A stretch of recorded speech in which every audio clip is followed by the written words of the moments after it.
feels so fantastic. There are friends in this room that I met when I was a mayor of Richmond, and nobody in Northern Virginia knew who I was, and I was showing up to run for lieutenant governor in 2001.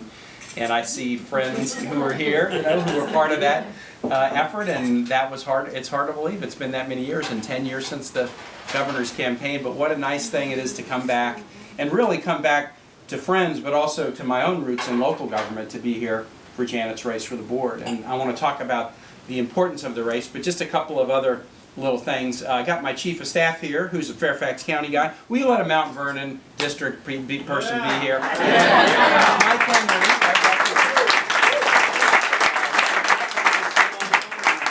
Who is just absolutely fantastic as a chief. And then the newest employee in my office. Got any William and Mary grads here? Woo!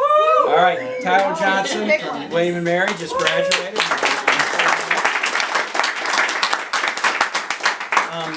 I ran my first race in 1994 for the Richmond City Council, and I served 4 terms, City Council, 2 as City Council, then I was elected mayor twice.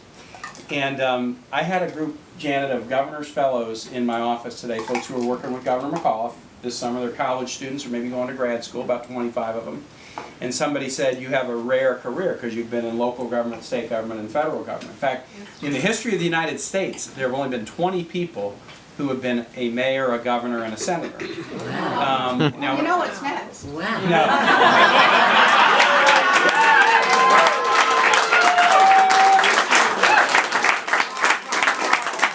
He merits us, I'm assuming. But when I heard that statistic, somebody introduced me that way. Only 20 people have done this, and I thought, God, that can hardly be right. So many governors become senators, but then I realized being mayor will usually kill you. So it's the mayor to having a later life that's the challenge. And so the students were asking me this question about the different levels, and I said, I got to tell you, I think local government in some ways was the hardest. And doing well at local government was the thing that has established a platform that has enabled me to do well at other things. And they asked why, and I think they were kind of thinking I would talk about issues, but what I said is, you will make people happier or madder in local government than anywhere else. You know, if you were redrawing a school district line,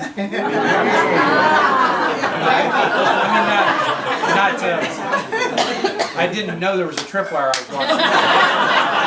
No, but if you're redrawing a school district line, if you're doing a zoning matter in somebody's neighborhood, the kinds of issues that you take up in local government, and so many of you know this, are the ones that are so close to people. And so you have to be accessible, you have to be a good listener, you have to try to balance complicated and emotional issues. You're going to make friends of yours mad, you will make friends of yours mad.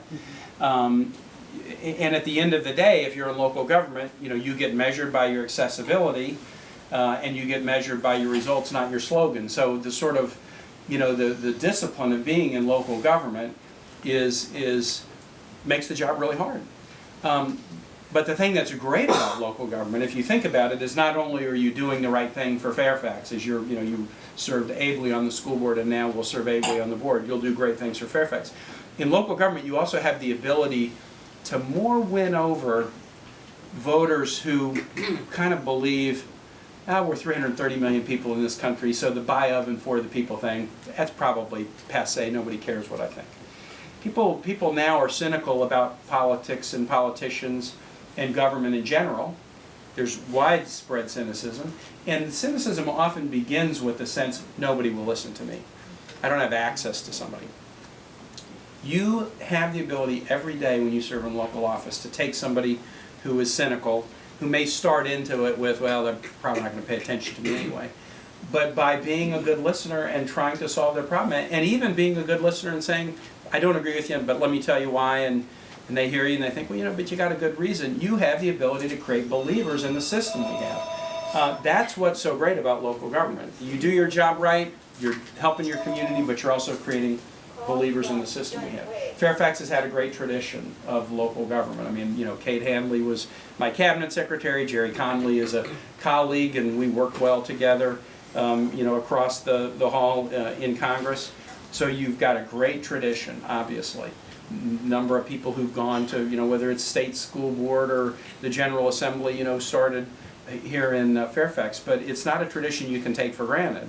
And we've seen races with low turnout that are too narrow, or that great candidates like Janet have lost by just the fraction of the fingernail, because maybe turnout isn't what it should be. So the stakes are high in races like this, and strong service in local government is something that is really noble and great. Now, Janet I met because I worked real hard together with her.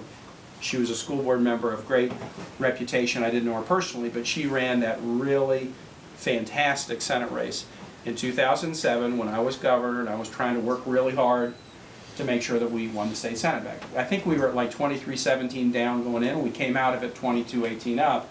But her race, along with 3 others, all got decided against us just by the barest fraction. In fact, I think your race, Albert Powell's race, Karen Schultz's race, and the race in Roanoke, I can't remember the guy, together, we lost him by like 950 votes. I mean, it was a very close scenario. But I campaigned a lot with Janet that year. I remember standing in backyards doing events together, and she was a really solid campaigner, because if you come at it from the school board perspective, and she had won like 90,000 votes when she ran for a school board race. Quite. Well, okay, I'm in politics. I bulked it up a little bit. Only 68. Yeah, only 68,000. Okay, but perfect track record to serve, to come at it from the school board. And I don't know your opponent. I mean, you and I talked a little bit about him, but on school issues and support for schools and support for teachers, night and day difference between Janet and her opponent.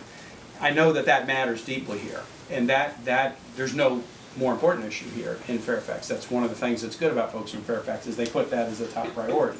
So why not put somebody in who matches your top priority? There's a lot of good things I can say about Janet, but I want her to tell you about the race. But I'm really happy to do this. Nadja, you're great to open your home, and it's just great to be back with so many friends. So Janet,